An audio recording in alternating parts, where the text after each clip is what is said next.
자, 3프로TV 시청자 여러분, 그리고 전국에서 또 지구촌 곳곳에서 저희 3프로TV를 늘 성원해 주시고 콘텐츠를 아껴주신 우리 투자자 여러분, 신과 대화 시간으로 여러분과 함께 또 시간을 갖게 됐습니다.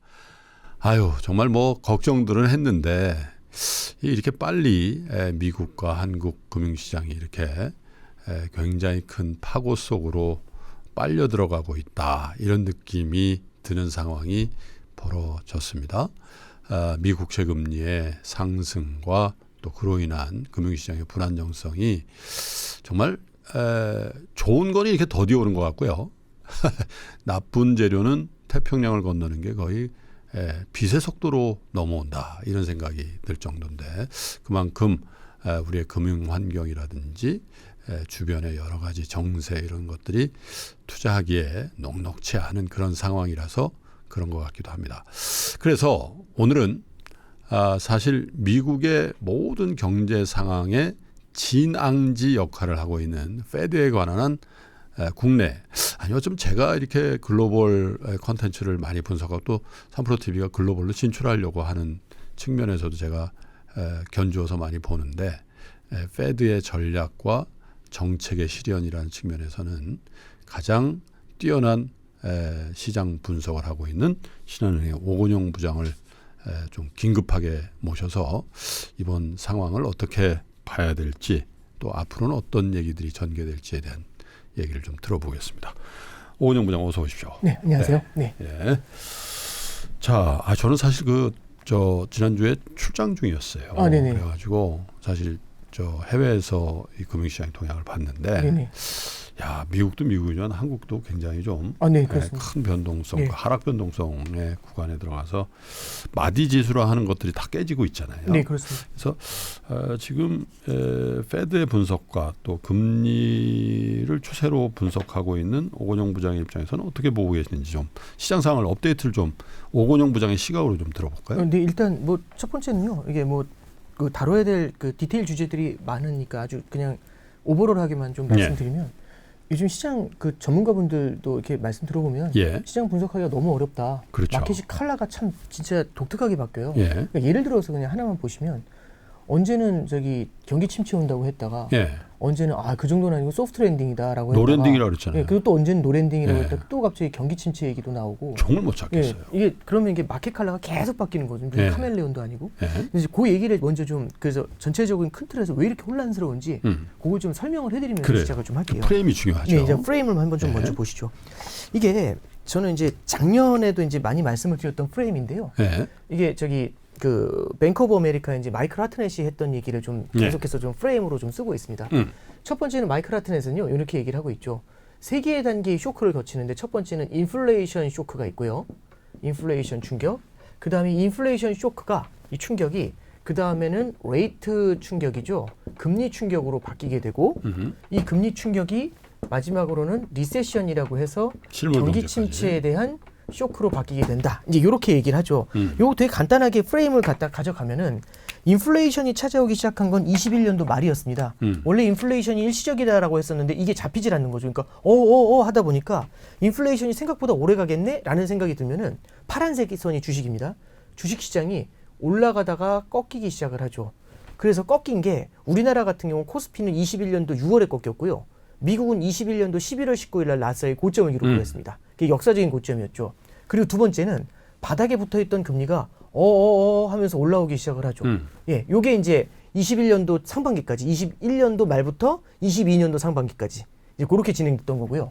그 다음에 이거 물가 안 잡히겠구나. 그럼 이거 금리 올려서 잡겠네 했는데, 금리 인상의 속도가 너무 빠른 겁니다. 그럼 레이트 쇼크로 넘어가게 되죠. 그래서 작년 중후반부가 어떻게 가냐면은, 금리가 빠르게 올라갔고요. 그 다음에 주가가 크로스하면서 빠르게 내려오는 이런 그림이었던 거죠.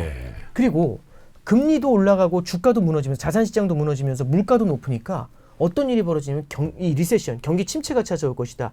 그래서 작년 말 올해 초에 전부 다 경기 침체 온다는 얘기 했었지 않습니까? 그렇죠. 그 가능성은 굉장히 높게 보는데, 경기 침체가 오면 당연히 주식시장은 하락을 하고 금리도 내려가게 되겠죠. 그게 정상이죠. 네. 근데 이게 갑자기 이런 거죠. 주식시장이 하락하면서 금리가 내려가다 보니까 그러면 정부랑 중앙은행이 돈 풀어주겠네? 이 생각을 하게 되는 거죠. 예. 왜냐하면 지난 10년간 시장이 금융위기에 너무 많이 배운 겁니다. 그러니까 이거다라는 거. 그렇죠.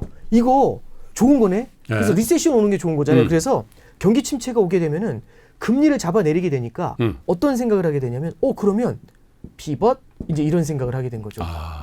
그래서 정책 전환. 리세션 쇼크에서 갑자기 피벗 이 얘기가 딱 나오게 되면서 어떤 생각이 들게 되냐면 금리는 주저앉히면서 갑자기 주가가 여기서 팡 하고 뛰어오르는 이런 그림을 만들어내게 되는 겁니다. 그런데 자산 가격이 뛰기 시작을 하잖아요. 자산 가격이 뛰기 시작을 하니까 이걸 담보로 해가지고 사람들이 소비를 다시 이어갈 수가 있게 되죠. 그렇죠. 소비를 이어가게 되니까 찾아온다는 침체가 찾아오지 않죠. 네. 그리고 소비가 탄탄하게 버티는데 지금 미국 GDP 성장률이 어제 발표가 된 상당히 높게 나왔습니다. 무슨 저는 아시아의 그렇죠. 개발도상국인 줄 알았습니다. 네, 분기에 4.9가 나왔으니까 네? 깜짝 놀랐습니다. 근데 그게 그러면 소비가 탄탄하게 이어지게 되면은 네. 침체로 인해 꺾일 거라는 인플레이션이 다시 고개를 들게 되죠.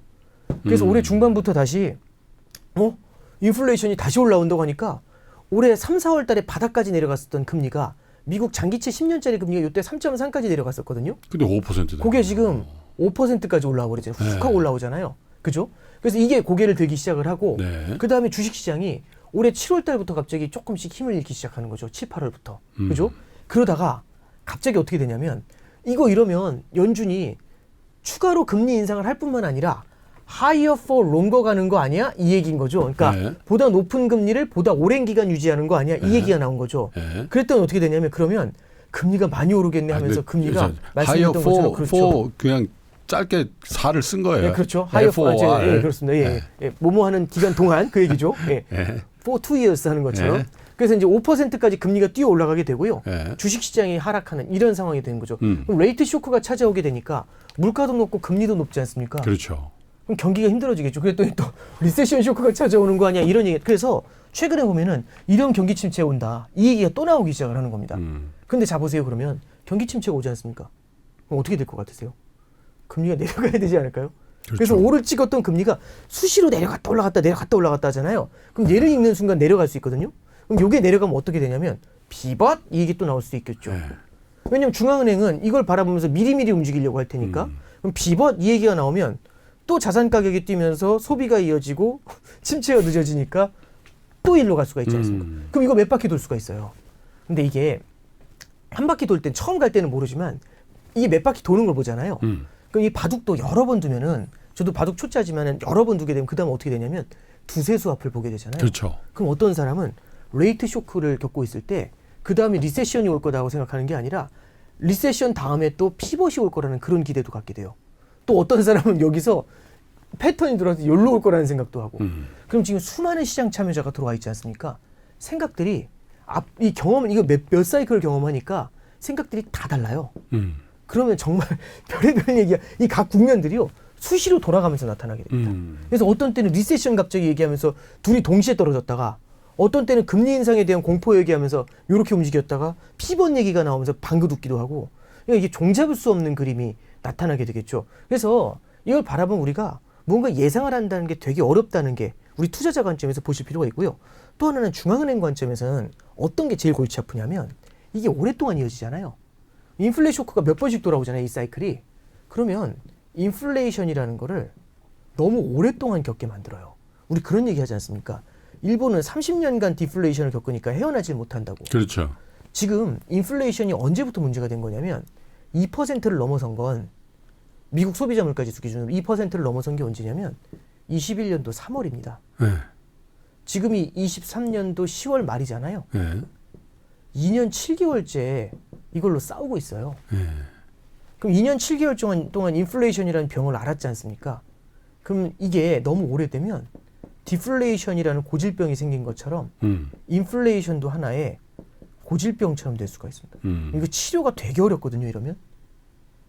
그러면 치료가 어려워지면은 이걸 몇 바퀴 더 돌릴 수 있어요. 그렇죠. 그러면 중앙은행 입장에서는 생각보다 시간이 많지가 않습니다. 그러면 이 사이클이 계속 도는 것보다는 이 사이클을 어디선가 끊어줘야 될 필요가 있잖아요. 그럼 중앙은행이 끊어줄 수 있는 건 요 기대를 없애줘야 되거든요. 피벗 기대를. 그러면 그래서 요즘 중앙은행이 어떤 식으로 나오냐면 이렇게 나옵니다. 다들 그 얘기 하시더라고요. 아니 저런 식으로 기자회견할 거면 뭐 하러 하냐고. 파월 의장이 기자회견하는 거면 그러거든요. 파월 의장한테 물어봐요. 금리 인하할 수 있나요? 라고 기자들이 물어보면 데이터 디펜던시 이렇게 얘기를 해요. 이게 데이터 보고 움직이겠다는 얘기잖아요. 그 얘기는 저도 할 수 있겠죠. 근데 이 데이터 디펜던시라는 말을 다 고수하는 이유가 뭐냐면 작년에는요. 연준이 뭔 짓을 하냐면 포워드 가이던스라는 걸 줬어요. 포워드 가이던스는 뭐냐면 앞에서 우리 이렇게 갈 것 같은데요 라고 가이드를 주는 거죠. 그래서 금리 더 올릴 것 같아요. 속도를 좀 더 빨리 할 것 같아요. 세게 갈 것 같아요 하다가 천천히 갈 것 같아요. 이게 포워드 가이던스를 줬어요. 근데 이게 포워드 가이던스가 장점이 뭐냐면 기준금리를 인상하기 전에 미리 시장금리를 밀어 올릴 수가 있어요. 왜? 우리 이제 기준금리 인상 시작할 거야. 각오해 하니까 막 시장이 먼저 움직이는 거죠.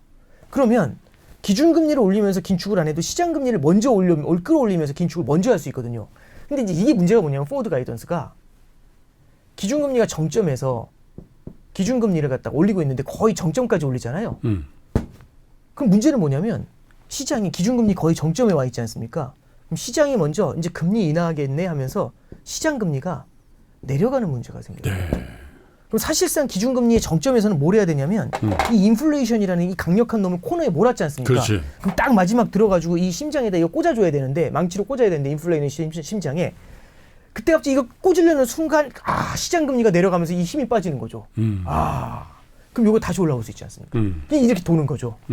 그래서 지금 뭐라고 하는 거냐 이 포워드 가이던스를 안 줘요. 그래서 데이터 디펜던시라는 말을 한 거고 요번에 ECB가 기준금리를 동결했거든요. 그랬더니 이제 기자들이 그 라가르드 총재한테 물어보죠. 어떻게 보세요? 그랬더니 이 라가르드 총재가 하는 얘기가 포워드 가이던스 안 줘요 하고 끝냅니다. 예. 묻지 마. 이거 그렇죠. 이거 주면 혹시라도 또 피벗기 대 또 생겨날 수 있지 않습니까? 그래서 이걸 최대한 차단하려고 하는 건데 사람이 10년간 학습했지 않습니까? 그래도 너넨 줄 수밖에 없을걸?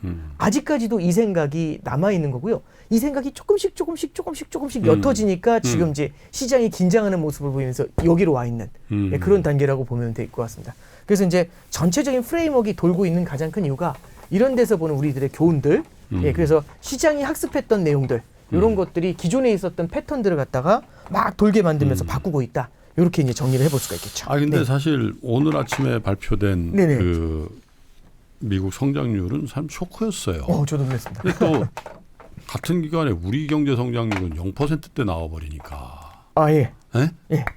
전분기 대비 그죠? 예. 그러니까 이게 0%대 그거 써머를 하면 뭐 그 지금 얼마나 나온대 우리 경제 뭐 한 1.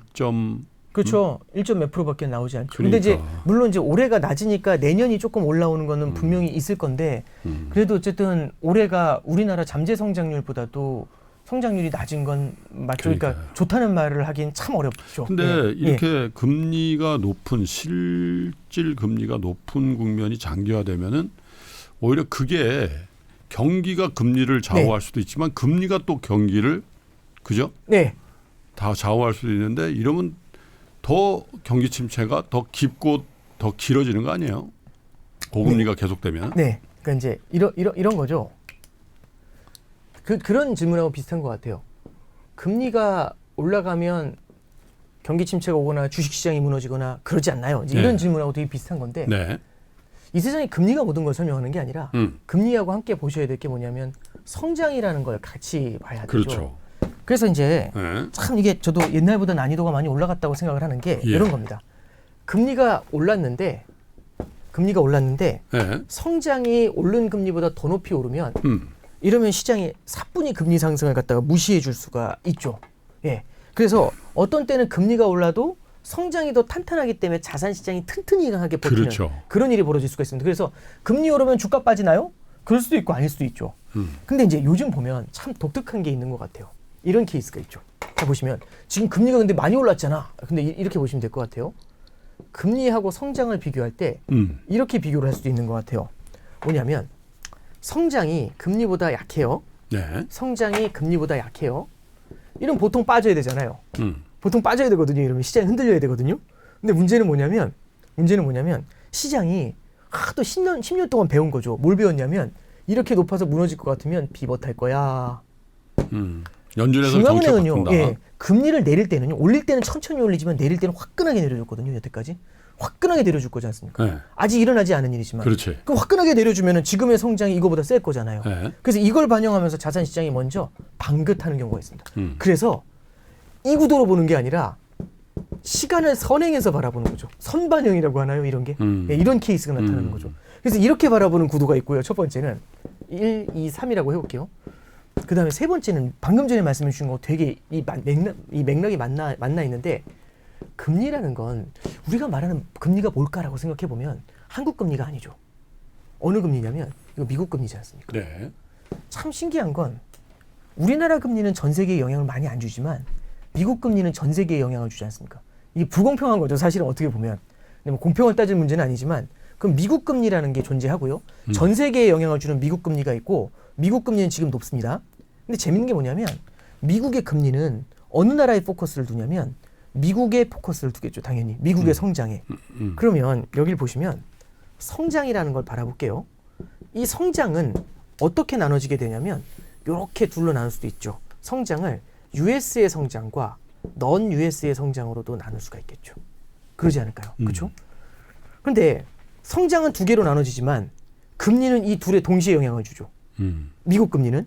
근데 이제 보면 미국 중앙은행은 연준은 미국의 성장을 보면서 움직일 거지 않습니까? 그럼 예를 들어서 미국의 성장이 이렇게 셉니다. 그럼 이걸 보면서 금리 이 정도 올리면 사실 미국의 타격은 상대적으로 덜 할 수 있죠. 근데 넌 US, 미국이 아닌 지역들의 성장은 요거밖에 안 돼요. 그러면 얘하고 얘를 비교해보면 미국은 버틸 수가 있죠. 성장률이. 그렇죠. 근데 얘하고 얘를 비교해보면 신흥국하고 미국을 비교해보면 와 이렇게 눈물이 날 수가 있겠죠. 그래서 예전에도 보면은요. 2018년도에도 미국이 금리를 올리는 사이클에서 미국 주식시장이 18년도 10월부터 망가졌거든요. 근데 이전에 18년도 3월부터 터키가 쓰러졌고요. 18년도 4월에 브라질이 쓰러졌고 그해 6월에 코스피가 쓰러지고 그해 7월에 인도가 쓰러지고 근데 이 얘네들이 다 먼저 쓰러질 때 미국으로 혼자 달려가다가 마지막에 거기거든요. 왜냐하면 성장이 얘들하고 다르니까. 이게 포인트거든요. 그래서 앞에 예. 한국하고 미국에 대한 말씀을 하셨지 않습니까? 이 비슷한 패턴이 언제 또 나왔냐면 21년도에도 나왔어요. 21년도 11월 19일이 나스닥의 고점이었거든요. 근데 코스피의 고점은 아까 말씀드린 것처럼 21년도 6월이었고요. 그렇죠. 이 이전에 이미 다 꺾였어요. 신흥국은. 그래서 이때 다 뭐라고 했냐면 누가 우리나라에 투자하냐. 미장 투자하자. 이 얘기 많이 했었죠. 예. 근데 anyway 그걸 떠나서 결국에는 이거는 시간을 갖고서 얘기를 하는 거고요. 네. 얘는 뭘 얘기하는 거냐면 지역이죠. 그러니까 공간을 갖고 얘기하는 거죠. 하나만 더 말씀을 드리면 미국의 성장도 이렇게 나눌 수 있을 겁니다. 섹터로도 나눌 수 있죠. 그럼 섹터나 사이즈로도 나누면 대형주가 있을 수 있고요. 소형주가 있을 수 있죠. 그렇죠. 그럼 금리가 높아질 때 상식적으로 과연 누가 타격을 더 많이 받을까? 그럼 빅테크의 타격이 더 클 수가, 빅테크보다는 오히려 작은 애들의 타격이 더 클 수가 있지 않습니까? 그러면 소형 같은 경우는 성장이 작은데 대형이 성장이 크다면 이 금리의 타격을 소형주들이 더 많이 받을 수가 있겠죠. 러셀 2000이. 예, 그렇죠. 그래서 제가 차트를 이제 한번 보면서 설명을 좀 드려보겠습니다. 차트 잠깐 봐주시죠. 예. 네. 나스닥은 기술주가 많고 기술주 중에 빅테크들이 있죠. 그래서 보시면 제가 방금 말씀드렸던 건 차트 보시면 21년도 11월 달이 요겁니다. 21년도 11월 달이 작년에 무너졌었죠. 크게 무너졌었는데 이후에 반등을 했어요. 그래서 다 같이 반등을 했는데 반등에 성공했는데 최근에 보시면 러셀 2000 같은 경우는 작년도 10월 달, 작년도 9월 달에 저점에 와 있어요. 이미. 먼저 무너져. 그렇죠. 나스닥 같은 경우는 그 케이스가 아니죠. 아직은. 작년의 저점에서 아직은 높은 수준을 유지하고 있죠. 그러네요. 그래서 작은 애들이 먼저 이 금리의 파고를 받고 있다라고 볼 수가 있습니다. 지금. 네, 그래서 그렇죠. 네, 작은 기업들 같은 경우는 힘들어하는 기업들이 꽤 많이 있습니다. 그렇죠. 자, 그리고 하나 더 보시면 요게 미국 지역은행 ETF예요. 다들 그 얘기 기억나시잖아요. 은행들 중에서 대형은행은 괜찮지만 미국의 중소형 은행들이 힘들 것 같다는 얘기를 되게 많이 했지 않습니까? 뭐 저런데 예. 실리콘밸리 같은데. 그렇죠. SVB 같은 경우 파산했었는데 한동안 잠잠했었죠. 근데 우리 잠깐만 보시면 다들 그 얘기를 했어요. 장단기 금리가 역전이 됐지 않습니까? 이 얘기는 뭐냐면 단기 금리가 높고 장기 금리가 낮아요. 장기 금리가 덜 높아요. 죄송합니다. 장기 금리가 덜 높아요. 그러면 단기가 더 높기 때문에 장단기 금리가 역전이 되잖아요. 은행은 단기로 자금을 조달을 해가지고 장기로 대출을 해줍니다. 그렇죠. 근데 단기 금리, 조달해 오는 금리가 높은데 대출해 주는 금리가 이거보다 낮으면 은행은 대출을 해주고 나서 역마진이 발생하기 때문에 네. 은행의 손익이 까이게 되죠. 그러면 중소형 은행들 같은 경우는 이 손익이 까이면서 눈물을 흘릴 수밖에 없다는 게 로직입니다. 근데 최근에 보시면 어떤 일이 벌어졌냐면 보세요. 이게 미국 2년, 10년 금리 차인데 여기까지 이렇게 벌어졌었어요. 이게 뭐냐면 110bp 정도 벌어졌는데 2년짜리 금리가 4.3인데 10년짜리 금리가 3.2까지 떨어진 겁니다. 그럼 2년 금리가 10년 금리보다 110bp 1.1%가 높은 그쵸. 거죠. 그래서 이렇게까지 많이 떨어졌을 때 은행들이 되게 힘들어했는데 최근에 보면은 미국 2년짜리 금리가 5.1까지 올랐어요. 조금 올랐죠. 근데 10년짜리 금리가 5.0까지 왔어요. 거의 붙었어요 이제. 그래서 거의 붙었죠. 많이 이 뭐랄까 이 역전돼 있는 게 많이 줄어들었죠. 그러네요. 그럼 은행들 좋은 거 아니야? 라고 생각하실 수 있는데 요즘 보시면 중소형 은행들이 또 무너지고 있습니다. 보세요. 요게 SVB 파산 딱 터졌을 때 훅 주저앉는 거 보이시나요? 그래서 여기까지 35, 이 ETF 기준으로 35까지 빠졌다가 이게 중간에 좀 조용해지니까 확 올라오면서 50까지 올라왔거든요. 예. 그러다 다시 왁 하고 주저앉아가지고 지금 왜 저런 거예요? 39 이렇게 되고 있습니다. 잠깐 보시면요. 예. 지금 보세요. 예전하고 조금 달라진 게 미국의 은행들 같은 경우, 중소형 은행들 같은 경우 예전엔 신뢰도가 있다 보니까 단기로 예금을 땡길 게 미국이 기준금리 올려도 예금금리를 높게 안 줬어요. 미국의 은행들이. 근데 지금은 SVB 사태 이후에 그 작은 은행들을 좀 피하려고 하잖아요. 그렇죠. 대형 은행들만 선호하지 않습니까? 그러면 중소형 은행들 같은 경우는 지금 불안하다는 얘기가 나오니까 캐시를 많이 갖고 있어야 돼요. 캐시를 많이 갖고 있으려면 어쩔 수 없이 뭘 해야 되냐면 예금을 땡겨야 되잖아요. 근데 예금을 안 들어오려고 하면 금리를 더 높이 줘야 되죠. 그렇죠. 그런데 그러다 보면 누구하고 경쟁을 하냐면 MMF하고 경쟁해야 됩니다. 근데 MMF는 미국의 기준금리하고 비슷하죠. 지금 5.5예요. 그러니까. 그럼 예금금리를 쫙 올려줘야 되지 않습니까? 옛날엔 예금금리를 안 올려줬는데. 그러니까 예금금리를 많이 주다 보니까 예대마진이 박살나는 겁니다. 근데 자, 비싼 금리의 예금을 땡겼어요. 근데 이 은행이 안전하다는 걸 보여주려면 캐시가 있어야 되죠. 은행이 땡긴 예금을 전부 다 대출해 줄 수가 없는 겁니다. 쟁여놔야 되잖아요. 그럼 마진이 안 생기죠. 그럼 옛날 같으면 이거 장기국채 사가지고 마진 내는데 지금 장기국채 샀다가 SVB 한번 크게 뛴 거 봤지 않습니까? 못 사지. 그럼 중소형 은행들이 이제 외통수 걸리는 겁니다. 그러니까 높은 금리에 예금 땡겨가지고 가만히 놔둬야 되는. 대출은 제대로 그러니까 마진을 뽑지 못하잖아요. 역마진 계속 나요. 예, 그렇죠. 그러니까 금리가 이렇게 높은 상태가 오래 유지된다고 MMF 들면 하니까. 되잖아요. 아, 그렇죠. 근데 그거는 약간 케이스가 다릅니다. 은행들이 그렇게 운용하기가 쉽지가 않아요. 예, 단기로 운용을 해야 되는 거거든요. 그러다 보니까 은행들이 굉장히 어려운 상황에 처하게 되는 거죠. 예, 그래서 이제 지금 보면은 큰 은행들 같은 경우는 좀 타격이 덜한데 미국의 중소형 은행들 같은 경우는 예금 쪽에서 예대 마진이 박살나는 게 1번, 두 번째는 얘네들이 장기채를 조금은 갖고 있을 거지 않습니까? 아직은. SVB 때 금리가 올랐을 때 한번 흔들려서 SVB 무너졌는데 이후에 장기 금리가 쫙 내려오면서 한숨 쉬었거든요. 그렇죠. 근데 장기 금리 다시 그때보다 더 높아졌죠. 아하. 그럼 또 숨이 막힐 것 같지 않으세요? 네. 그러니까 지금 중소형 은행들 주가가 다시 한번 이렇게 내려오고 있는 이런 모습인 겁니다. 그럼 이제 우리는 어떤 생각을 해야 되냐면 와, 이러면 중소형 은행들 한두 개 정도 또 조금씩 또 균열이 생기는 부분들도 있겠네? 그렇죠. 라고 바라보시면 되겠죠. 물론 SVB 사태 때처럼 처음 나타났을 때처럼 이게 뭐지? 이 정도는 아니겠지만 지금 중소형주라든지 중소형 은행들에서 조금씩 미국 경제도 기저에서부터 조금씩 균열들이 나타나고 있는 모습들을 우리가 따로 바라볼 필요가 있고요. 이런 것들은 미국 경제는 영원히 좋을 거야. 이렇게 너무 이렇게 자신감을 가지는 것보다는 그러지 않을 수도 있다는 이면에 있는 모습들도 한번 고민해 볼 필요가 있다. 이제 이렇게 좀 말씀드릴 수 있을 것 같습니다. 네.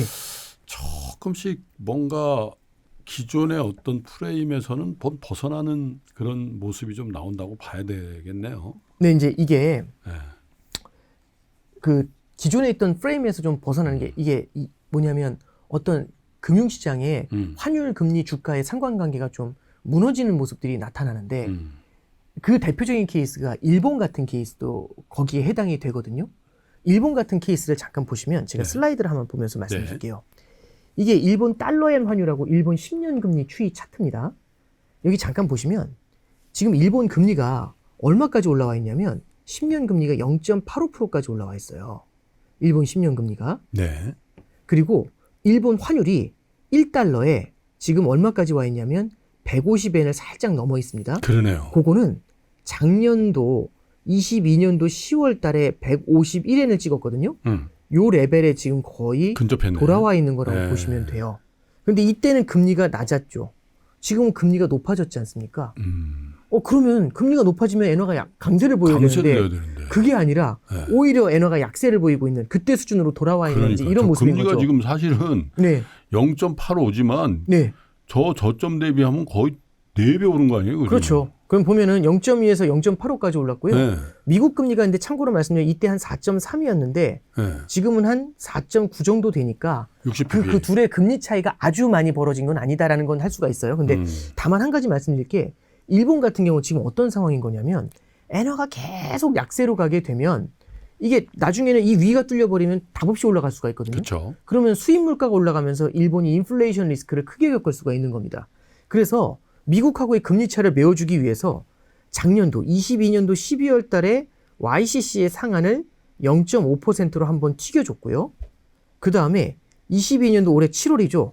여기서 YCC의 상한을 0.5에서 1.0으로 열어줬죠.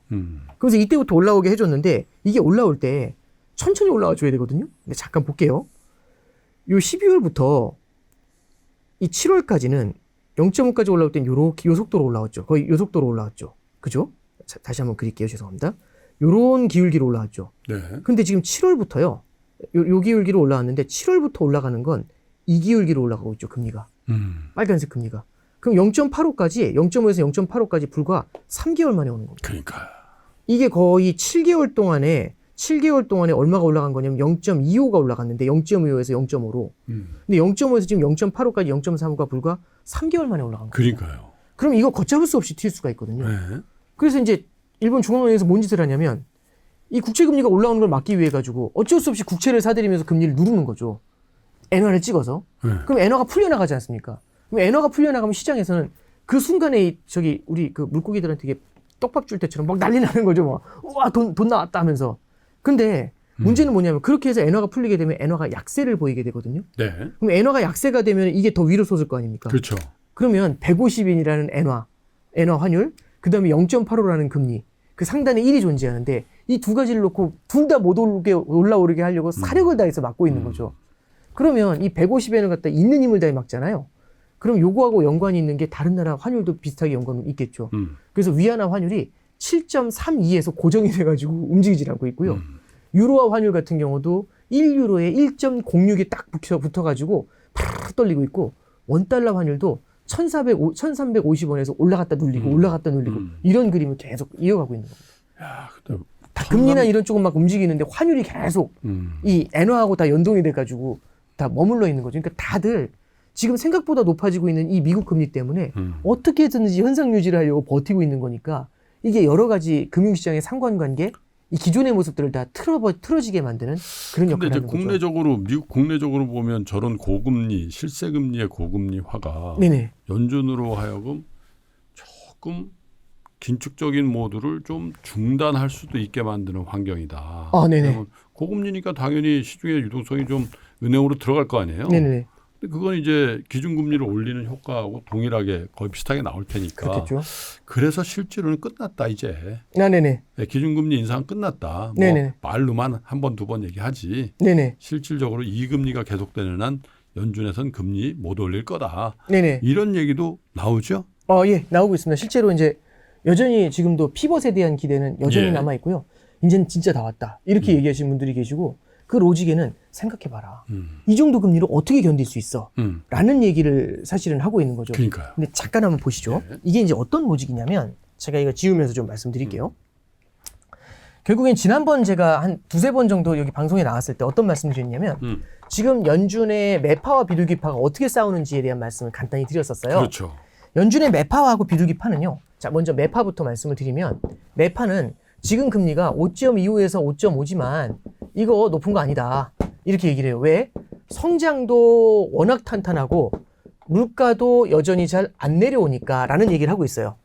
비둘기파는 지금 뭐라고 하냐면 이거 시차를 두고 나타난다. 시차를 두고 이거 올린 지 얼마 안 됐으니까 그렇죠. 이거 시차를 두고 조금만 있다 보면은 이거 긴축으로 바뀌면서 네. 성장도 둔화가 될 거고 물가도 안정이 될 거야 라고 얘기하는 거죠. 예. 여기에 대해서 매파들이 하는 얘기가 뭐냐면 어느 세월에 라고 얘기를 했던 겁니다. 그런데 이제 지금 상황이 어떤 거냐면 이런 거예요. 지금 미국의 네. 장기 금리가 특히 10년 국채 금리가 어마어마하게 뛰었어요. 이게 아까 말씀드렸던 것처럼 올해 3월에 3.3이었거든요. 이게 지금 5% 가까이까지 올라가 있어요. 네. 그러니까 이제 금리가 올라가지 않습니까? 금리가 올라가니까 다들 뭐라고 하냐면 이 매파도 드디어 금리가 올라오고 있잖아요. 그랬더니 이제 매파도 약간 변화가 생기는 겁니다. 살짝 눈이 이렇게 돌기 시작을 해요. 이렇게 돌기 시작해요. 이렇게 도는 얘기를 누가 처음에 하냐면 로리 로건이라는 분이 있습니다. 로리 로건은 댈러스 연은의 총재거든요. 이분이 하는 얘기는 좀 한번 들어보시죠. 이분이 원래는 기준금리 올려야 된다고 매파 중에 거의 선두주자 중에 한 분이었어요. 근데 이분이 갑자기 그 얘기를 하시더라고요. 갑자기 이런 얘기를 합니다. 우리 지금 기준금리를 올리지 않았는데도 불구하고 몇 번 쉬었는데도 불구하고 지금 시장금리가 빠르게 올라가고 있다. 이런 얘기를 하고 있어요. 그러면 실제로 우리나라 예를 들어 한국은행 같은 경우도 한국은행 기준금리는 하루짜리 기준금리거든요. 그렇죠. 한국은행이 시중은행한테 빌려주는 겁니다. 근데 우리 실물경제에서는 누구도 하루짜리 대출 받는 사람 없잖아요. 한국은행에서 대출 받는 사람도 없고. 그래서 이 기준금리는 사실은 그림의 떡인 거죠. 이거보다 더 중요한 건 우리가 실물경제에서 만나는 이 시장금리가 훨씬 더 중요한 거거든요. 근데 시장금리가 이렇게 빠르게 오르고 있지 않습니까? 그랬더니 이제 로리 로건이 하는 얘기가 뭐냐면 그러면 우리가 기준금리를 올리지 않았는데도 시장금리가 오른다는 얘기는 어쩌면 연준이 일을 안 해도 시장금리가 올라가니까 연준이 일을 안 해도 시장금리가 올라가면서 알아서 긴축 이렇게 되는 거죠. 알아서 긴축을 하게 되기 때문에 우리가 굳이 금리를 올리지 않아도 되는 거 아니요? 라고 얘기하고 있는 거죠. 네. 얘기할 때 연준은 기분 좋은 거예요? 나쁜 거예요? 일단은 만약에 이렇게만 돼주면 네. 시장이 알아서 연준을 따라와 주니까 네, 좋은 그럼 거예요. 연준은 좋은 거죠. 오케이. 그랬더니 이 매파의 진영에 월러라는 사람도 있어요. 크리스토퍼 월러. 이분도 매파의 거두인데 이분도 이거 시장금리가 올라가는 게 긴축 효과가 있어. 이제 이렇게 얘기하는 그렇죠. 사람들도 있습니다. 그래서 이제 매파들이 좀 바뀐 거 아니야? 라고 얘기를 하니까 이거 보고서 사실상 11월 금리 인상은 끝났다라고 얘기하는 거고 이번엔 금리 인상 하기가 어려울 거예요. 네. 혹시 하더라도 12월이나 1월에 할 것 같은데 그래도 이것도 안 하는 거 아니야 라고 지금 조심스럽게 얘기를 하고 있는 게 지금 시장에서 이 둘을 바라봤을 때의 시각입니다. 왜냐하면 비둘기가 얘기한 게 뭐냐면 시간을 두면 긴축 효과가 생길 거야 라고 그렇죠. 했는데 시간을 뒀더니 장기금리가 올라온 거예요. 장기금리가 올라오면서 긴축 효과가 생기는 거라고 지금 매파가 인정하고 있지 않습니까? 그럼 둘이 합의가 되면은 굳이 기준금리를 올릴 필요가 없겠죠. 네. 예. 그러면 오케이 기준금리 인상 끝 이렇게 할 수도 있지 않습니까? 근데 이제 여기에 대해서 또 이 매파 중에 지금 옛날에는 블라드가 계셨는데 학교로 갔잖아요. 그렇죠. 학교로 가셨죠. 지금 이제 보시면 이런 얘기가 됩니다. 이게 무슨 말씀이냐면 연준의 이제 매파 중에 카시칼이라는 분이 있어요. 카시칼이. 예. 인상도 세죠. 근데 이분이 원래 네. 비둘기파의 왕비둘기셨는데 네. 블라드도 왕비둘기에서 왕매로 바뀐 것처럼 그렇죠. 이분도 지금 매 중에 탑이에요. 네. 이제 이분이 얘기하는 게 아주 인상 깊습니다. 이제 뭐라고 얘기하는지 한번 네. 들어보시죠. 보자. 우리 좋은 얘기다. 그리고 실제로 긴축 효과 있다. 맞다. 시장 금리가 올라가면 긴축 효과 있는 거 맞다. 오케이. 인정. 그래서 카시카리도 돌아섰어. 이렇게 이제 느낌을 주면서 다들 방긋 웃으려고 하는데 그 뒤에 얘기하는 게 이분이 분석적이잖아요. 분석을 해줘요. 이제 여기서 제가 대중 강의에서 이런 거 얘기하는 건 참 다 싫어하실 것 같은데 그래도 이왕 이제 나왔으니까 한번 좀 말씀드려보면 우리가 이제 금리를 구성하는 요소를 보면 그냥 아주 직관적으로만 설명해 드리면 금리가 뭐에 의해서 결정이 될까 생각해 보면 어떤 나라가 성장을 얼마나 하는지 그리고 그 나라의 물가가 얼마나 오르는지 네. 요거 갖고 금리가 결정이 되거든요. 그렇죠. 예를 들어서 특정 국가가 성장을 많이 하게 되면 이 성장의 과실을 따먹기 위해 가지고 대출을 받아서 성장을 해요. 투자를 할 거지 않습니까? 그럼 돈에 대한 수요가 늘어나게 되면 금리가 올라가게 되겠죠. 그래서 성장이 얼마나 강한지 잠재 성장이 그게 금리의 결정에 상당한 영향을 주고요. 또 물가가 올라가는 것 이상으로 금리를 주지 않으면 사람들이 누가 예금을 하겠어요? 당연하죠. 다 물건 사지. 네. 인플레이션이 엄청 커지니까 그렇죠. 물가가 올라가는 만큼도 금리에 영향을 줘요라고 얘기를 합니다. 네. 그래서 금리를 결정할 때 보면은 기본적인 틀을 이렇게 말씀드리기 어려운데 이렇게 안 되는데 그냥 저희 외울게요. 아주 도식적으로만 말씀드릴게요. 네, 외울게요. 이 성장이 갖고 내려오면 이걸 뭐라고 하냐면 중립 실질 금리라고 얘기를 해보죠. 중립실질. 예, 중립이란 말은 예. 물가를 제외하고요 이 얘기입니다. 그러면 예. 거의 성장을 담보하고 있는 금리입니다라는 얘기겠죠. 예. 그래서 중립 실질 금리에다가 물가가 중앙은행이 목표로 하는 장기적인 물가. 그래서 이 타겟 물가를 갖다가 여기다 적어줘요. 예. 타겟 물가 상승률. 그래서 여기 중립실질금리에다가 인플레이션을 더해주니까 예. 이 중립실질금리가 미국이 한 0.5 정도 된대요. 예. 그리고 요 타겟 물가가 연준의 목표가 2%지 않습니까? 예. 그래서 다들 뭐라고 하냐면 연준 의원들도 장기적으로는 2.5 정도 되는 거를 우리는 기대하고 있어요라고 얘기를 하고 있는 겁니다. 아하. 근데 잠깐 보시면 이 두 개는 연준이 목표로 하는 거잖아요. 연준은 기준금리를 목표로 하는데 기준금리는 하루짜리지 않습니까? 하루짜리 금리를 연 2.5%로 하는 게 목표거든요, 얘들은. 근데 시장에서는 이게 단기금리가 아니잖아요. 우리가 말하는 10년짜리 장기금리를 한번 보시죠. 10년짜리 금리는 사실 한번 여쭤볼게요. 한 달짜리 금리가 높아야 될까요? 10년짜리 금리가 높아야 될까요? 아니, 당연히 10년짜리 높아요. 그렇죠. 1년이 높아야 될까요? 10년이 높아야 될까요? 10년이 높아야죠. 왜냐하면 10년은 묶여야 되지 않습니까? 예. 앞으로 10년간 무슨 일이 있을지 누가 알겠습니까? 그렇죠. 예. 그러면 예를 들어서 이제 제가 10년간 돈을 빌려드리는데 제가 그러는 거죠. 아니 저기 불안하니까 돈을 더 이자를 더 주셔야죠. 그걸 뭐라고 하냐면 기간에 대해서 더 기간을 많이 묶이지 않습니까? 예. 그래서 제가 뭐라고 하냐면 길게 빌려드리니까 피 주셔야죠. 기간에 대한 프리미엄을 달라고 얘기하는 거지 않습니까? 왜? 무슨 일이 일어날지 모르는 불확실성이 존재하잖아요. 불확실성이. 이게 이제 포인트가 돼요. 그러면 2.5인데 단기 금리는 2.5인데 10년간 빌려드리면 10년간의 불확실성이 존재하지 않습니까? 그렇죠. 그래서 이제 말씀하시는 거죠. 1% 더 줄게. 딱 그러면 오케이. 그러면 장기 10년 금리가 3.5가 되는 겁니다. 2% 얹혀줄게. 그럼 4.5가 되는 거죠. 자 그러면 이제 여기서 이 어려운 설명을 왜 드렸냐면 옛날에는 이제 글로벌 금융위기 이후로만 말씀을 드릴게요.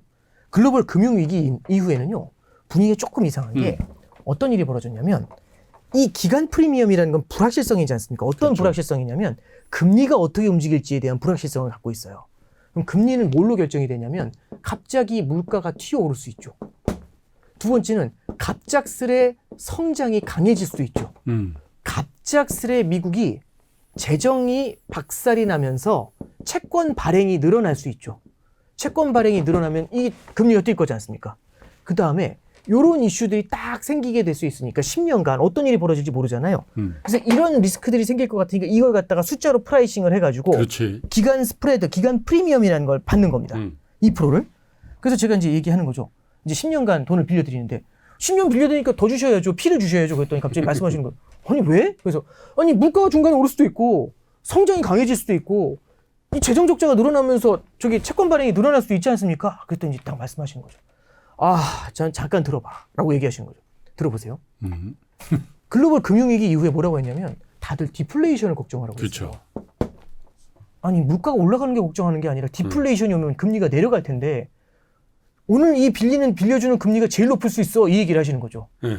그럼 피를 줄 필요가 있냐 이 얘기를 하시는 거예요. 예. 두 번째는 글로벌 금융위기가 끝났는데 예. 아직까지도 그 상처가 크지 않습니까? 예. 유럽이 박살나고 중국이 흔들리고 있는데 성장이 세게 나올 것 같니? 딱 이러시는 거죠. 향후 10년간. 안 나올 것 같네요. 이러는 거죠. 그럼 성장에 대한 프리미엄도 없잖아요. 세 번째는 그래도 지금 경기 부양하려고 재정 적자 늘리면은 빚이 늘어나니까 돈을 많이 빌려야 돼서 금리가 오를 수도 있잖아요. 이렇게 얘기하니까 딱 말씀하시는 게 간단하게 이렇게 얘기하시는 겁니다. 혹시 너 양적 완화라고 들어봤니? 라고 하시는 거죠. 중앙은행은 금리가 올라가면 실물 경제가 너무 어렵기 때문에 장기 국채를 사서 금리가 올라가는 거를 팍 눌러준단다 라고 얘기해 주는 거죠. 이게 장기 국채 양적 완화잖아요. 중앙은행이 하는 걸 봐. 보니까 맞거든요. 그래서 마지막 하시는 말씀이 필요하겠니? 라고 얘기하시는 거예요. 필요 없겠네요. 필요 없는 게 아니라 마이너스 쳐라 이러시는 거예요. 마이너스 내가 오부장한테 뭐 이렇게 상세하게 얘기하겠어. 아, 예. 자, 오부장. 예. 아, 그렇죠. 예. 그러니까 이게 기간 프리미엄이 오히려 마이너스까지 내려간 거예요. 그러니까 단기 금리보다 장기 금리가 낮은 거잖아요. 예. 왜? 미래의 금리가 더 내려가는 오늘이 제일 높아. 이렇게 얘기하시는 거고 설득력 있게 얘기하시지 않습니까? 예. 근데 지금 보면 뭐가 문제냐면 인플레이션이 꽤 오래 갈 것 같잖아요. 지난번에 제가 그 강의 끝날 때 뭐라고 말씀드렸냐면 이 비유를 해드렸어요. 혹시 리바이벌 한번 해볼게요. 제가 뭐라고 했냐면 두통 환자가 있습니다. 두통 환자가 머리가 아플 때마다 단 걸 먹어야 돼요. 근데 너무 머리가 아파가지고 단 걸 너무 자주 먹다 보니까 당뇨가 왔어요. 그래서 당뇨 수치가 너무 높아가지고 병원에 입원을 했거든요.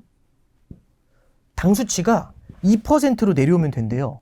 근데 이게 9%까지 올라갔었던 거죠. 그래서 간신히 2%로 맞췄어요. 1년간 입원을 해서. 그럼 2%가 되는 순간 저는 그날만 기다렸거든요. 왜? 2%가 되는 순간 퇴원할 수가 있대요. 그럼 퇴원하면 왜 제가 기다렸을까요? 단 걸 먹으려고. 근데 퇴원하려는데 의사가 뭐라는 줄 아세요? 홍길동 씨, 퇴원하신 다음에 단 거 먹으면 큰일 나요. 또 온다. 거죠. 예, 또 들어와요. 그러면 지금 우리 40년 만에 센 거 인플레이션 겪었잖아요. 만약에 이게 어느 정도 완화가 돼도 옛날처럼 이렇게 양적 완화로 항상 눌러줄 수 있을까? 이거 쉽지 않다고 얘기하는 거죠. 그래서 미국에서 이제 구루들 중에서 양적 완화의 시대는 끝난 것 같다고 얘기하시는 분들도 많아요.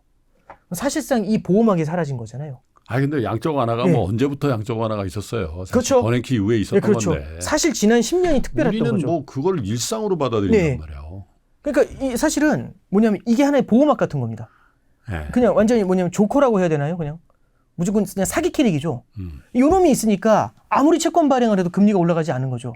근데 너무 많은 돈을 풀어가지고 올라오는 금리를 눌러놓으니까 이게 인플레이션으로 이어졌더라고요. 근데 이제 잠깐 보시죠. 지금 보면 물가가 생각보다 높은 물가가 오래 갈 것 같아요. 그죠? 물가 잡는 게 생각보다 어려울 것 같잖아요. 두 번째는 성장인데, 와, 이번 3분기, 아까 전에 저희 그 시작하자마자 얘기한 게, 와, 3분기 GDP 깜짝 놀랐다는 말씀하셨잖아요. 미국의 성장이 생각보다 강한 게 지금 뭐 하냐면 IRA 같은 거 하잖아요. 이게 뭐냐면 다른 나라의 성장을 미국으로 집중시키는 겁니다. 그래서 미국의 지금 설비 투자가 되게 이번에 성장률 보면은 그러니까 설비 투자 늘어나는 거 뭐 깜짝 놀랐어요, 진짜. 와, 이거 이 생각이 들더라고요. 설비 투자 늘어나는 거는 앞으로도 고용도 계속 된다는 쉽지 얘기잖아요. 않아요. 쉽게 안 꺾입니다, 이런. 그러니까. 네. 그러면 이게 성장이 세지잖아요. 그리고 재정 적자 심하다는 얘기 들었잖아요. 근데 예전에는요, 걱정 마, 양적 완화로 누르면 돼. 근데 이 카드를 만약 못 쓰면 이 셋이 이제는 부글부글 올라올 수가 있죠. 그럼 이제 지난번에 얘기한 거랑 얘기가 달라졌지 않습니까? 그렇죠. 그 제가 이거 설명해드렸더니 이제 말씀하시는 거죠. 그래, 1% 더 줄게, 기간 프리미엄. 근데 제가 말씀드립니다. 2% 더 주셔야죠. 오케이. 그래서 최근 보면은 기간 프리미엄이 올라옵니다. 이 로리 로건이 뭐라고 했냐면 기간 프리미엄이 꽤 많이 올라온다고 얘기를 해주고 있어요. 3분의 2가 기간 프리미엄의 상승이 설명한대요. 그래서 이게 2년짜리 금리하고 만나거든요. 2년 금리가 이게 많이 안 움직이니까 2년 금리 많이 안 올랐어요. 근데 지금 10년 금리가 많이 오른 이유가 얘는 가만히 있는데 얘가 뛰어서 그래요. 근데 잠깐만 볼게요. 재미없는 얘기를 너무 오래 해드렸는데 자, 그래도 정리를 해보겠습니다. 지금 그러면 카시카리가 이 얘기를 왜 했냐면 이런 얘기 한 거죠.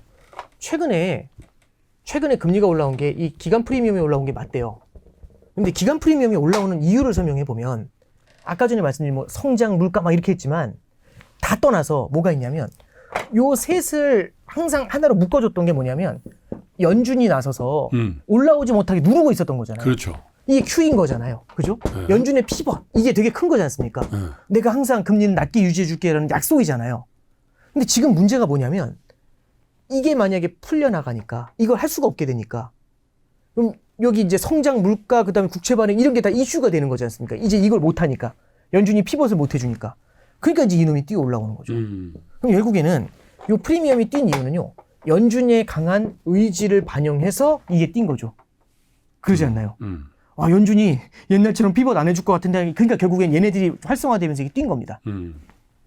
그런데 자, 연준이 세게 나오는 걸 시장이 믿으면서 기간 프리미엄 뛰었는데 연준이 얘기해요. 이거 뛰는 걸 보면서 이제 그럼 나 안 해도 되겠네?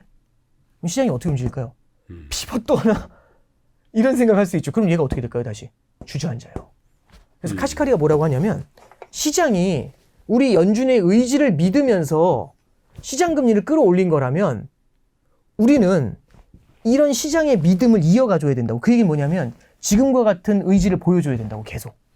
그럼 여기서 시장 금리 올라간다고 연준이 우리 금리 인상 끝났어 이렇게 얘기하면 시장 금리가 내려오면서 다 물거품 만든다는 얘기죠. 이 기간 프리미엄이 연준 정책에 대한 의존도가 되게 높습니다. 자, 그래서 이거 관련된 기사를 한번 읽어보시죠. 네. 잠깐 보시면 어려운 거예요. 사실. 어려운 거예요. 굉장히 어려운 겁니다. 예. 잠깐 보시죠. 기간 프리미엄에 대한 연준 위원 코멘트라는 게 나와요. 로건 총재가 뭐라고 하냐면 기간 프리미엄으로 인해 장기 금리가 높은 수준을 유지한다면 연방기금 금리를 높여야 할 필요성이 떨어진다고 언급했다. 그래서 최근 제기된 채권 금리 상승이 사실상 긴축 효과가 있을 수 있다는 주장에 힘을 싣는 발언이다. 이게 뭐냐면 기간 프리미엄이 올라갔기 때문에 기준금리 인상 안 해도 된다. 이제 이런 거하고도 맞나요? 그렇죠. 그죠? 로리 로건이 이렇게 얘기한 건데 여기 밑에 보면 카시카리가 뭐라고 하냐면 이렇게 얘기합니다. 카시카리 총재는 뭐라고 하냐면 인플레이션을 낮추는 데 있어 장기 수익률의 상승이 우리에게 일부 도움이 된다는 것은 확실하다. 이건 맞아요. 오케이. 그러면 이제 시장금리 올라가니까 기간 프리미엄 올라가고 시장금리 올라가니까 기준금리 인상 안 해도 되나? 얘도 돌았나? 그랬더니 딱 보니까 뭐라고 하냐면 그러나 however 만약 장기 수익률이 오른 것이 우리가 무엇을 할지에 대한 시장의 기대가 바뀌었기 때문이라면 네. 우리는 그 수익률을 유지하기 위해 실제로 그들의 기대를 따라야 할 수 있다. 그들의 기대가 뭐냐면 연준이 세게 가나? 피벗 안 하나? 이런 기대 때문에 올라온 거라면 우리는 연준이 피벗 안 한다는 그들의 믿음 있잖아요. 이걸 이어가게 해줘야 된다는 얘기죠. 그럼 연준이 여기서 금리 인하로 확 돌아서면 기간 프리미엄이 주저앉으면서 그러겠죠. 그럼 또 인플레이션과의 장기전을 준비해야 되잖아요. 지금 보면 카시카리의 논리가 반박하기가 굉장히 어려워요. 사실상. 그래서 지금 보면 그래서 기준금리 인상이 끝났다. 매파들도 돌아선 것 같다. 근데 그렇게 아직 속단하기에는 조금 이른 것 같습니다. 특히 이제 GDP 성장률 같은 게 저렇게 세게 나오잖아요. 그러면 연준 매파들도 지금 이렇게 뭐 기간 프리미엄 올랐다 이렇게 얘기하는 사람들도 조금 싱숭생숭하게 바라볼 필요가 있을 것 같습니다. 네. 어쨌든 발표되는 그 경제 성장률이라든지 뭐 고용 지표나 이런 거 보면은 아무리 실세 금리가 올라서 연준의 역할을 일부 담당해 준다 하더라도 네네네. 연준의 롤이 없다라고 단언하기는 참 쉽지 않겠다. 맞습니다. 그런 생각이 들더라고요. 네네네. 네? 네. 또 그런 그 연준의 어떤 스탠스를 시장에 읽으면은 또 채권 플레이어들은 또 채권을 강하게 살 이유가 없잖아요. 또. 그렇죠. 예. 그죠? 예. 여전히 긴축적일 텐데. 네네. 그러니까 아까 말씀드린 것처럼 이게 인플레이션 쇼크, 레이트 쇼크, 그다음에 리세션 쇼크가 돈다고 말씀드렸잖아요. 예. 그게 피벗 기대를 갖고서 다시 막 바퀴를 돌잖아요. 그러니까 결국에는 피벗 기대가 생겨나는 이유는 지난 10년 동안 연준이 너무 친절한 연준 씨가 돼줘서 그래요. 그래서 이 모습을 바꿔줘야 됩니다. 근데 항상 시장은 바라보는 거죠. 우리 형님이 그런 형님이 아니야. 그래서 계속 바라보고 있는 거죠. 주실 텐데. 근데 눈동자 한 번만 흔들려도 오늘이야 이렇게 생각을 하고 있는 거잖아요. 그러니까. 그러니까 그 기대를 갖다가 꺾으니까 시장이 깜짝 놀라서 옛날에 그분이 아니야 하면서 그러니까 기간 프리미엄이 올라오는 사실 거죠. 오건영 부장도 연초부터 뭐 여러 가지 얘기를 했지만 일관되이 그 맥락 속에 흐르는 거는 연준의 스탠스에 대한 시장의 기대와 그 기대가 충족되지 못할지에 대한 염려 혹은 괴리가 그렇죠. 시장에 굉장히 충격을 줄 수 있다라는 네, 그렇죠. 그런 이제 논조에서 말씀하셨고 네네네. 또 저 역시도 지난 5월에 하워드 막스와의 인터뷰를 통해서 미국의 의사결정자들과 친밀하게 지내는 미국의 시니어 레벨들의 생각이 그거였다라고 네네네. 읽은 거거든요. 네네. 근데 물론 이제 뭐 앞으로 어떻게 진행이 될지 모르겠지만 참 이게 금융시장이라는 게 참 묘한 게 그런 시니어 레벨들의 생각이 시간을 두고 투영이 되더란 말이에요. 네네, 그렇습니다. 이게 그러니까 시니어 레벨이라는 말씀을 해주셨지만 네. 중앙은행하고 시장하고 바라보는 시계가 달라서 그래요. 네. 중앙은행은 중장기적인 지속 가능한 성장을 바라보지 않습니까? 네. 근데 시장은 지속 가능한 성장보다는 나만 지금 지금의 먹고 나오면 성장은 되지. 그렇죠. 이게 되게 중요한 네. 거거든요. 그러면 만약에 지금 풀어줘가지고 지금 피벗해서 풀어줬는데 그럼 당장은 시장이 반색할 수는 있지만 이러다가 인플레이션이 장기화돼 버리면 그건 치명적이죠. 그러면 70년대처럼 10년을 가거든요. 그러니까 아서번스가 되기 예. 싫다는 그렇죠. 그죠? 예. 제롬 파월이 아서번스가 되고 싶겠어요? 그렇죠. 그러니까 긴 관점에서는 지금 인플레이션을 발본 세곤하고 가야 되는 거고 그러면 그러다 보면 단기에 영향을 줄 수 있을 텐데 다만 연준이 참 그 어려운 게 본인들도 아주 어려운 패스를 지나고 있다고 하거든요. 좁은 길을. 네. 그 좁은 길이 뭐냐면 중장기적인 인플레이션도 제압을 하면서 단기에 주는 충격도 최소로 만들고 주고 싶어하는 거죠. 그러다 보면 오락가락 하는 모습이 보여요. 같이 짜 나오는 거죠. 예, 그러면 그 오락가락 하는 모습을 보면서 시장이 같이 오락가락 하면서 그것도 불확실성이란 말이에요. 그렇죠. 예를 그렇죠. 들면 폴 볼커처럼 화끈하게 들어오자마자 4% 올려버리면 네. 난 죽었다. 복종심이 생길 텐데 계속 제롬 파월 보면 안타까울 정도로 네. 그죠? 선을 타고 있으니까. 나중에 제가 기회가 되면 한번 말씀을 드리겠지만 이 폴 볼커도 그 유명한 일화 중에 볼커의 실수라는 일화가 있어요. 이게 뭐냐면 볼커가 들어와서 금리를 끌어올렸지 않습니까? 20%까지 끌어올렸거든요. 그렇죠. 근데 20%까지 끌어올린 다음에 시장이 흔들릴 것 같으니까 금리를 확 잡아내려줬어요. 네. 그랬더니 주식시장부터 시작해서 다 반색을 하면서 다 밀어 올리기 시작하는 거죠. 끝났다 이러면서. 네. 그걸 보면서 볼커가 깜짝 놀라서 20%까지 올렸던 걸 내렸다가 다시 20%로 끌어올려요. 그러니까. 두 번째로. 그게 볼커의 실수거든요. 네. 두 번째 끌어올리고 나니까 그때 나이가 된 거죠. 네. 아, 이러면서 그때 이제 모두를 포기한 거죠. 포기하면서 이제 문제가 이제 풀리기 시작을 했던 겁니다. 인플레이션이 그때 그렇죠. 제압이 된 거죠. 그래서 인플레이션. 미국의 실물 경제의 장기 성장을 끌어낸 네. 현명한 그렇죠. 연준 총재, 연준 의장으로 딱 각인이 돼 있고 그거를 그렇게 할 수 있었게 엉망으로 만든 사람이 아서번스잖아요. 그걸 다시 네. 끌어내리고 그 다음엔 못 해버린 거 아니에요. 네, 그렇죠. 네. 그래서 제롬 파월이 지금 그 두 사람 사이에서 지금 번뇌하고 있지 않냐. 네, 그렇죠. 그러니까 그런 근데 거 아닙니까? 볼커만큼 파월 의장이 그만큼 이제 이 심지가 굳은 사람이냐? 아, 그거는 잘 모르겠습니다. 그건 좀 더 아니겠죠. 봐야겠죠. 예, 예. 그리고 이미 시간을 많이 네, 쓸 것 그렇죠. 같아요. 네. 그래서 여기서 잘 한 2년 남았나요? 한 잘 마무리하면 될 것 예, 같은데. 근데 작년에 이제 연임이 됐는데, 그러니까 네. 벌써 근데 아까 말씀드린 것처럼 조금 조기에 잡았어야 되는 거를 일시적이라고 했다가 키웠고, 그걸 작년에 사실은 잡을 수 있었던 게 피벗 기대를 살리면서 네. 다시 또 연장전을 끌었고, 그러다 보니까 지금 2년 7개월째 끌어왔잖아요. 그러니까 어쨌든 빨리 잡는 게 파월 의장 입장에서는 좀 필요하겠죠. 네. 자, 그래서 우리 투자자들이나 저나 뭐 크게 봐서는 오은영부자도 마찬가지인 텐데 이게 자산 가격이라는 게 뭐 시수로 변하긴 합니다만은 최근 들어서 너무 급격히 네네. 전 세계적으로 다이빙하고 있으니까 네네네. 야, 그럼 이제 속절없이 계속 하다가 또 무슨 위기 오는 거 아니야? 아, 예. 이렇게 두려움을 가지기도 하고 네네네. 그런가 하면 또 작년에 또 어느샌가 또 돌아서잖아요. 그렇죠. 예. 그래서 지금 갈림길인 것 같단 말이에요. 그리고 예. 시장에서도 굉장히 어려워하는 것 같아. 네네. 뭐 일방적인 건 없습니다만은 이 사람 말 들으면 회복된다 그러고 경기도 또 반도체 보면 저점 지나는 것 같기도 하고 아, 예, 예. 또 어떤 일부 섹터의 주가 보면 아직 한참 더 떨어질 것 같기도 하고 네네. 헷갈린단 말이죠. 예. 어떻게 봐야 돼요? 제가 좀 이것도 마찬가지로 쓰면서 설명을 좀 네. 해드릴게요. 이게 이제 지금 말씀해 주시는 게 작년 이맘때가 작년 10월, 11월이 되게 힘들었거든요. 시장이. 그렇죠.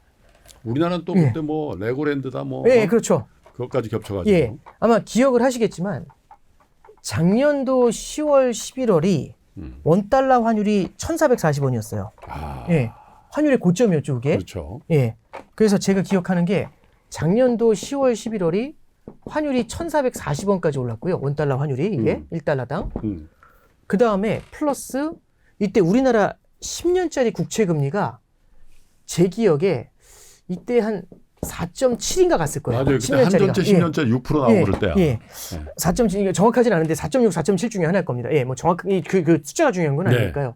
그 다음에 이때 코스피 지수가 2,150까지 내려갔어요. 맞아요. 예. 2천 무너진다고 그랬죠. 네, 이때입니다.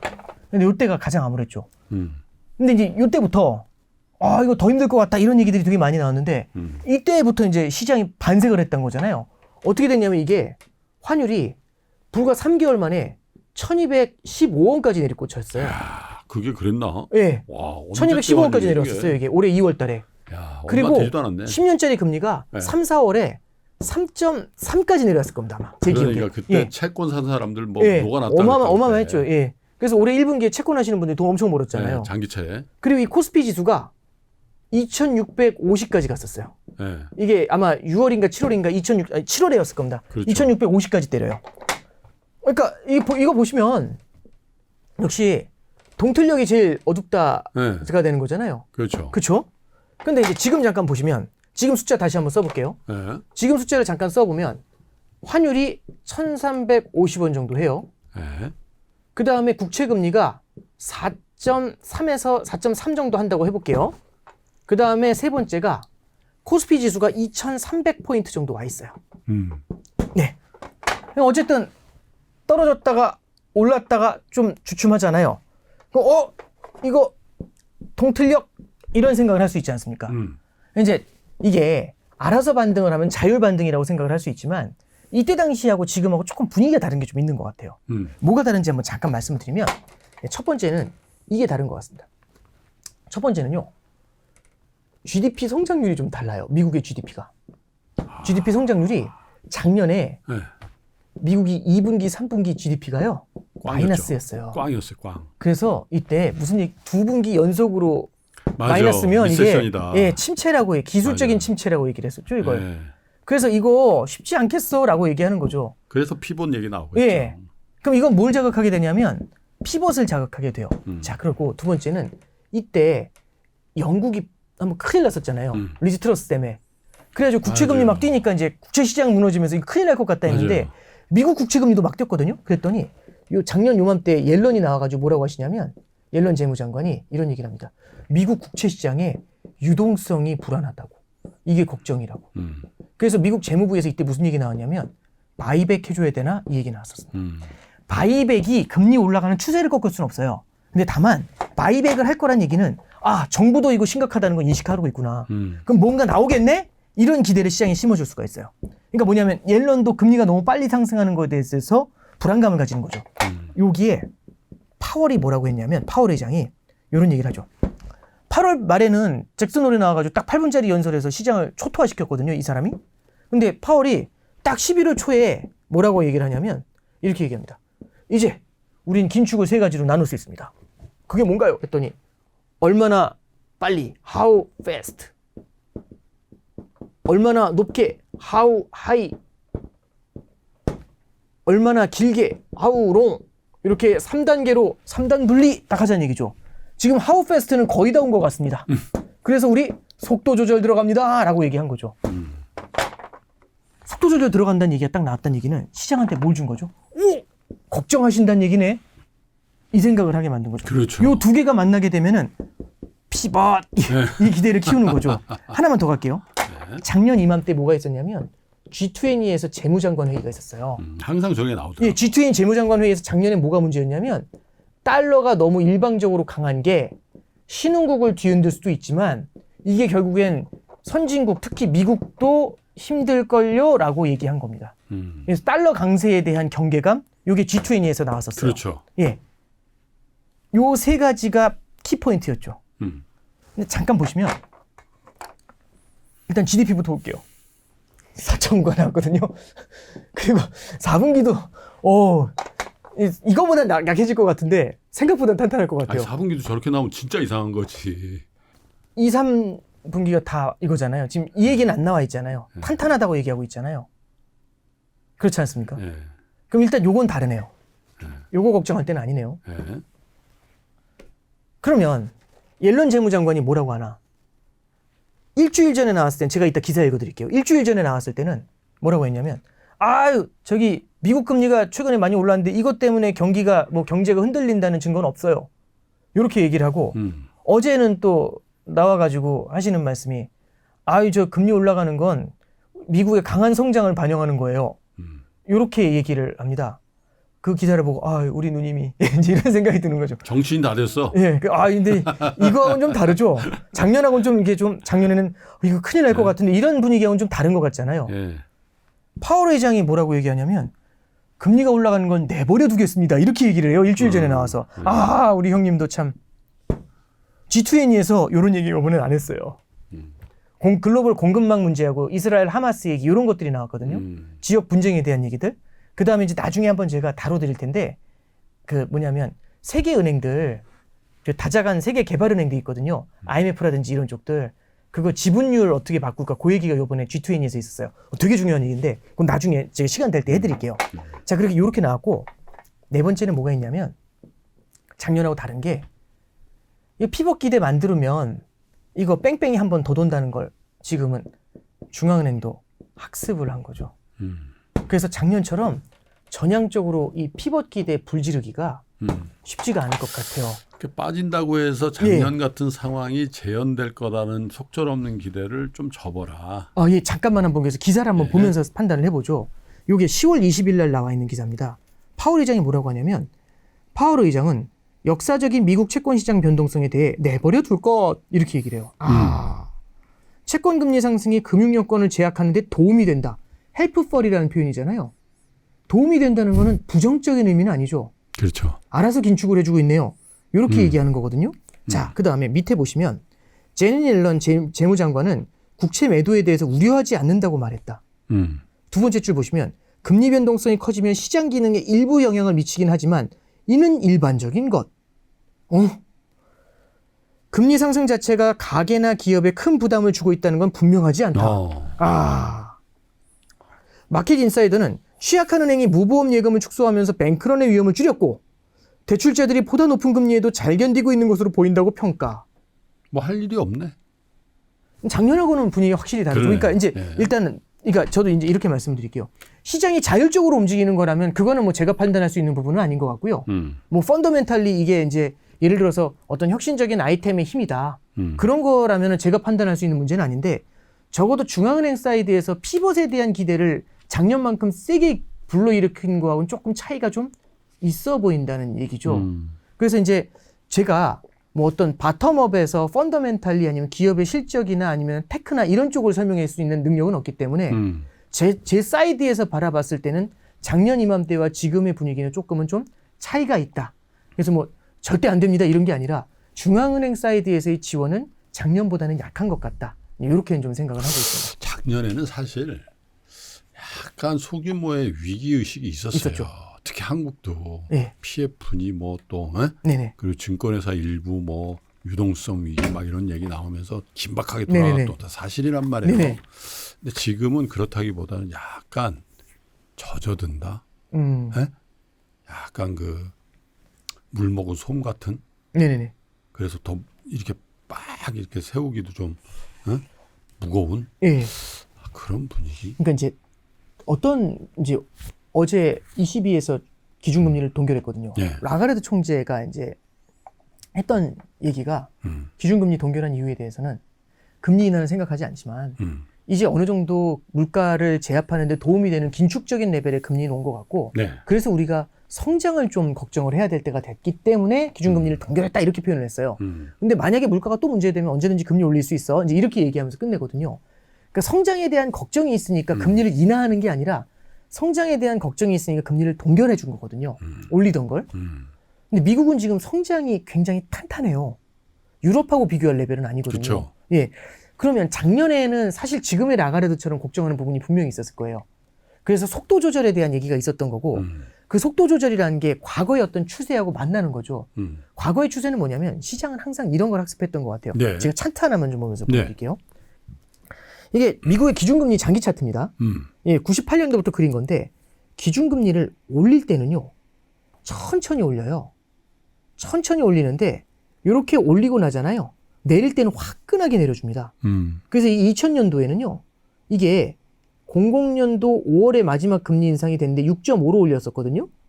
근데 요거를 01년도 1월에 6.5였던 금리를 얼마까지 낮추냐면 1%까지 확 잡아낮혀가지고 여기다 바닥에 붙여버려요.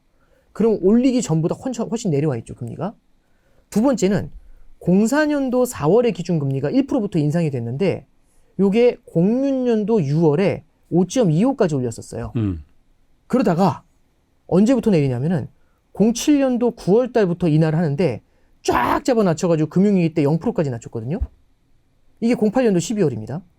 그럼 낮출 때는 화끈하게 예전보다 더 낮은 금리로 화끈하게 세게 낮추고 짧게 낮춰요. 짧은 기간에. 그러네요. 그리고 마찬가지로 올릴 땐 천천히 올리는데 내릴 땐 화끈하게 내렸잖아요. 더 안 낮췄잖아요. 0이라서 낮출 수가 없죠. 이때가 코로나 때인데 엄청난 거 풀어준 건 다들 아시는 거지 않습니까? 근데 이번에 세게 올렸죠. 내리면 어떻게 할까요? 세게 내려야 되네. 이렇게 돼야 되지 않을까요? 머지않은 미래에 금리 인하가 시작되면 수직으로 내려와야 되지 않을까요? 그럼 수직으로 내려면 그 사이에서 어떤 일이 벌어지게 될까요? 자산시장에서는. 그래서 이 피벗에 대한 기대 있죠. 바닥에서부터 끝까지 먹을 수 있는. 그래서 이 피벗에 대한 기대가 더 커지는 이유 중에 하나가 과거의 이 기준금리 인하의 패턴을 봤기 때문에 그렇거든요. 근데 이제 참고로 하나 말씀을 드리면 지금 인플레이션을 40년 만의 인플레이션이라고 얘기를 합니다. 그럼 이 40년 만의 인플레이션이라는 건 뒤집어 말하면 지난 40년 동안은 볼 수 없었던 국면이라는 얘기잖아요. 그렇죠. 인플레이션이 계속 잠재해 있으면 주자가 일루에 도루 잘하는 애가 나가 있으면 투수가 예전처럼 그렇게 마음대로 못 던지잖아요. 야구도 똑같은 것처럼. 아예 주자가 없을 때하고 주자가 있을 때는 다르잖아요. 인플레이션이라는 걸 큰 걸 한번 겪어서 언제든지 얘가 튀어오를 수 있다는 두려움이 계속 존재하잖아요. 그럼 옛날처럼 그렇게 신속하게 빠르게 크게 이렇게 금리 인하를 하기가 쉽지 않아요. 어려워요. 낮추더라도 조금 낮추고 천천히 낮추고 하겠죠. 그러면 higher for longer를 보면 계속 금리 올린다고 이게 아니라 더 높은 금리를 오래라고 하잖아요. 그럼 이게 무슨 얘기냐면 지금 금리가 미국 기준금리가 5.25에서 5.5예요. 거기서 higher for라고 하면 뭐 6%, 7% 간다가 아니라 이거 이렇게 해석할 수 있죠. 금리 한 2번 낮추면 4.75잖아요. 낮은 금리는 아니죠. 한 번 더 낮추면 4.5잖아요. 낮다고 하기 힘들지 않습니까? 그런 레벨의 금리가 꽤 오랜 기간 갈 수 있을 것 같다고 얘기하는 거죠. 굉장히 긴 기간 천천히. 이렇게 해야 인플레이션을 천천히 누르면서 내려오겠죠. 그게 이제 higher for longer에서 중앙은행이 생각하고 있는 패턴이라고 보고요. 그게 이제 이른바 네. 중금리 시대의 개막과 그렇죠. 상당한 네. 전개. 이게 네. 저도 지금 조금 혼란스러운 부분 중에 하나는 뭐냐면 만약에 시장이 말씀하셨던 것처럼 앞으로 긴 기간 동안 우리는 고금리를 겪을 거야 라는 생각을 하잖아요. 그럼 지레 겁을 먹을 거지 않습니까? 그럼 그런 것들은 기간 프리미엄을 끌어올리게 되면서 금리를 높여요. 그럼 높아진 금리가 생각보다 실물 경제를 빠르게 위축시킬 수가 있습니다. 그러면 인플레이션이 생각보다 빠르게 발본색원이 될 수 있거든요. 그때는 중앙은행이 조금 더 정책을 쓸 수 있는 룸이 생겨날 수 있죠. 근데 중앙은행 계속해서 시장이 중앙은행 안 믿는 거죠. 너넨 그렇게 못할 걸 하면서 이게 제대로 치료가 안 되면서 질질질 끌려가잖아요. 그러니까 아픈 환자가 수술 빨리 하면은 금방 괜찮아질 수 있어요. 그랬더니 하는 얘기죠. 아픈 거 싫어요. 그냥 시술 같은 걸로 해서 끝내면 안 되나요? 그러니까 그럼 이제 질질질 끌려갈 수 있지 않습니까? 어떻게 보면은 지금 이제 연준이 생각하는 것처럼 연준을 믿고 연준의 어떤 인플레이션 제압에 대한 의지를 시장이 받아들이기 시작하고 그게 금융시장이나 실물경제에 투영이 되면 생각보다 인플레이션 국면이 빨리 끝날 수가 있습니다. 예. 우리가 생각하는 그 롱거라는 게 생각보다 짧을 수 있죠. 근데 그게 아니고 계속 아까 말씀드린 것처럼 이 바퀴 돌듯이 계속 돌아가면서 연장전을 끌면 진짜 최악의 경우에는 고질병이 되면서 70년대식 그런 이슈가 벌어질 수도 있겠죠. 네. 그래서 그런 것들을 우리가 좀 고민을 해봐야 되지 않겠나. 그게 이제 오늘의 화두가 된 것 같습니다. 그래서 금리가 더 올라갈 것 같아요. 그 가능성은 열려 있죠.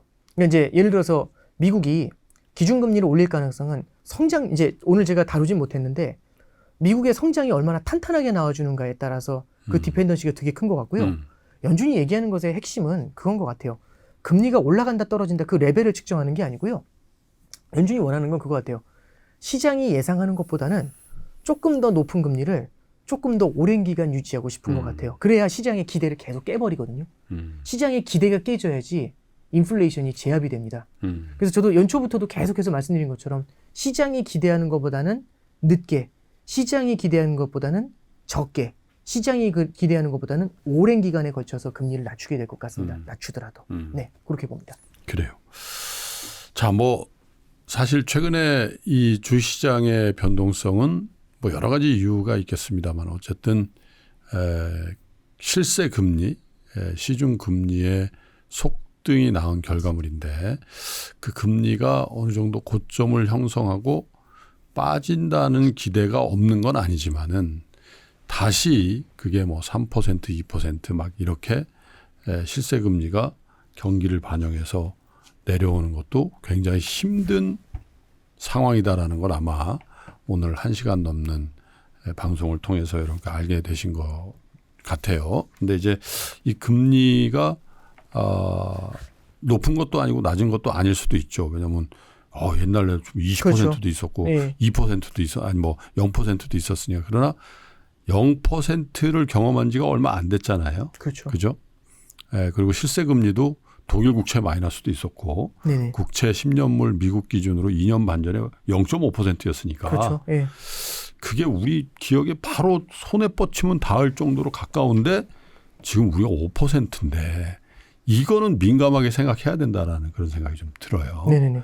이게 5%가 낮은가? 높은가? 이렇게 생각할 게 아니라 0.5에서 5%가 되는데 불과 2년 반밖에 안 걸렸다는 네네, 거니까 그렇죠. 네. 그 상황에서 상당 기간 동안 이 금리대가 유지된다는 건 금융시장의 어떤 기반 자체가 상당히 다른 양태를 보일 가능성이 있죠. 많은 상황인데 오건영 부장의 생각도 이 실세금리가 급격하게 하락 안정화되는 거는 당분간 기대하기 좀 어렵지 않겠나 네네. 이런 생각을 말씀하신 거죠. 네, 그렇습니다. 네. 그 다음에 자산 가격의 변동은 그 추론 위에서 여러분들도 한번 생각을 해보시면 연말 연초 벌써 이제 연말 얘기를 하게 되는군요. 그렇습니다. 네. 여러분들 재테크의 계획을 세우는데 조금 도움이 되시지 않을까 그런 생각을 해보게 됩니다.